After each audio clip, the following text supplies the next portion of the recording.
ஓம் சாய்ராம். ஸ்ரீ சாயிபாபாவின் பக்தர்களின் அனுபவங்கள் என்ற புத்தகத்தை பூஜ்ய ஸ்ரீ நரசிம்ம சுவாமிஜி அவர்கள் தொகுத்து வழங்கியுள்ளார்.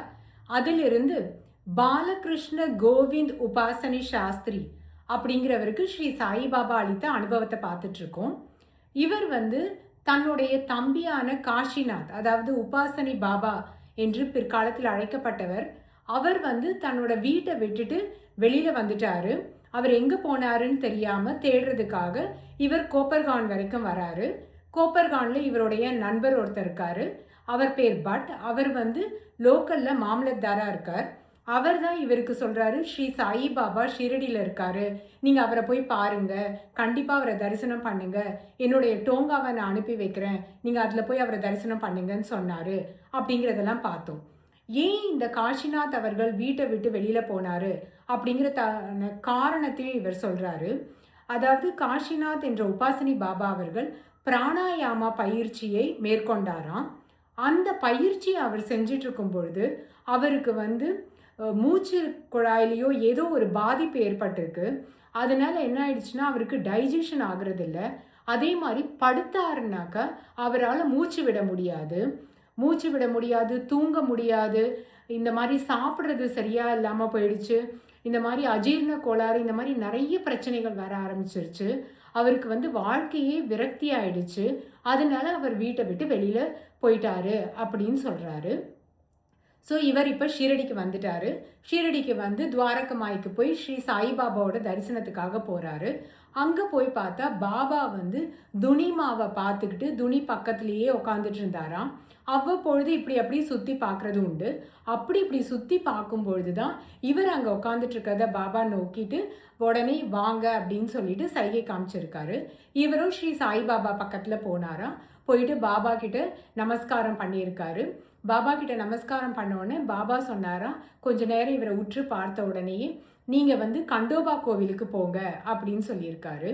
இவர் நினச்சிருக்காரு பாபா அங்கே இருக்கிற கோவில்களில் போயிட்டு கண்டோபா தெய்வத்தை இவர் தரிசனம் பண்ணுறதுக்காக பாபா சொல்கிறாரு அப்படின்னு நினச்சிட்டு இவர் பாபா கிட்ட சொன்னாராம், எல்லா தெய்வங்களையும் உங்களுக்குள்ளேயே நான் பார்க்குறேன், எனக்கு உங்களை பார்த்ததே ரொம்ப திருப்திகரமாக இருக்குது, உங்களை பார்த்ததே போதும்னு இருக்கு அப்படின்னு சொல்லியிருக்காரு.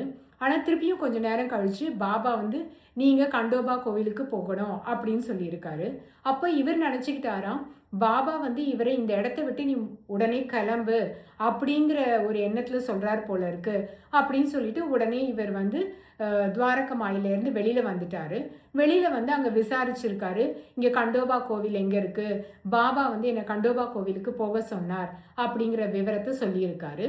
அப்போ அவங்க சொல்லியிருக்காங்க, கண்டோபா கோவிலில் பாபா சொல்லி உபாசனி சாஸ்திரின்னு சொல்லிட்டு ஒருத்தர் அங்கே தங்கி இருக்காரு அப்படின்ற விவரத்தை சொல்லியிருக்காங்க.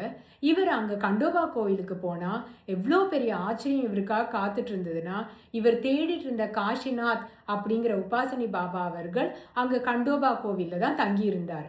அதை தான் பாபா இப்படி சூக்ஷ்மமாக தெரிவிச்சிருக்கார் இவருக்கு, கண்டோபா கோவிலுக்கு போங்க.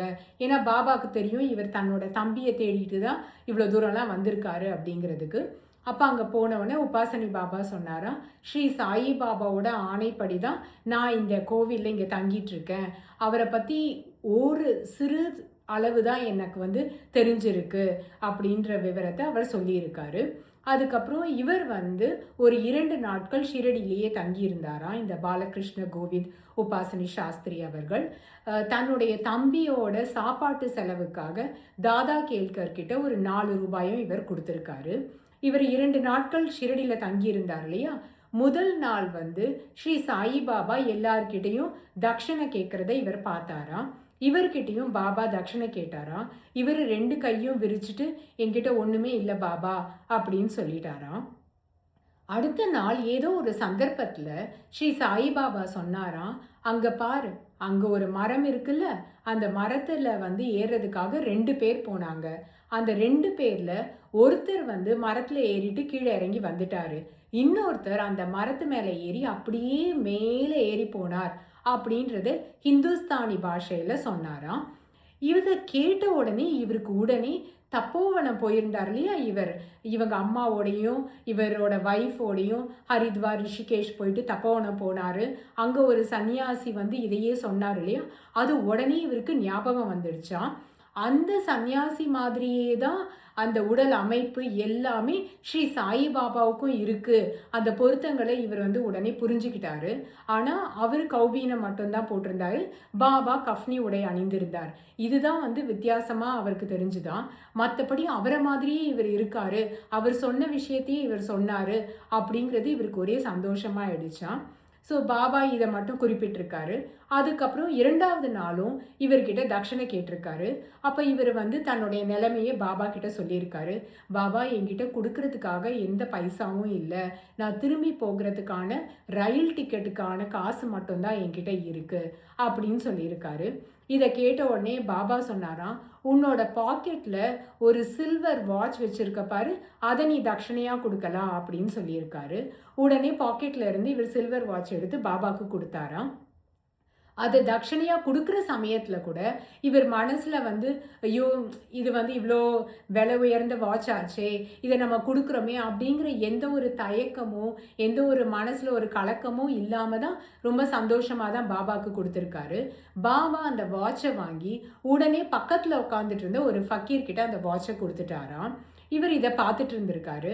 பாபா வந்து இவர் மனசில் எந்த விதமான ஒரு கஷ்டமும் இருக்கக்கூடாது அப்படிங்கிறதுக்காக பாபா சொன்னாராம், இந்த வாட்சை நீ கொடுத்ததுனால எதையும் நீ இழக்க மாட்ட அப்படின்னு சொன்னாராம். அப்போ இவர் சொன்னாராம், ஐயோ பாபா, இது நான் கொடுத்தது ஒன்றுமே இல்லை, இதை நான் கொடுத்ததுனால நான் எதையுமே இழந்துடுவேன் அப்படிங்கிற எண்ணம் எனக்கு கொஞ்சம் கூட இல்லை பாபா அப்படின்னு சொல்லிட்டு இவர் சந்தோஷமாக அதை கொடுத்துட்டு 1-2 நாட்கள் மட்டும் அங்கே தங்கிட்டு இவர் கிளம்பிட்டாரு.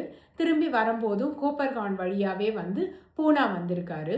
பூனா வந்த உடனே பூனாவில் இவருடைய ஒரு நண்பர் இருந்திருக்காரு. அவர் பேர் நாட்டுன்னு சொல்லிட்டு அவரோட வீட்டுக்கு போய் அவரை சந்திக்கணும்னு போயிருக்காரு.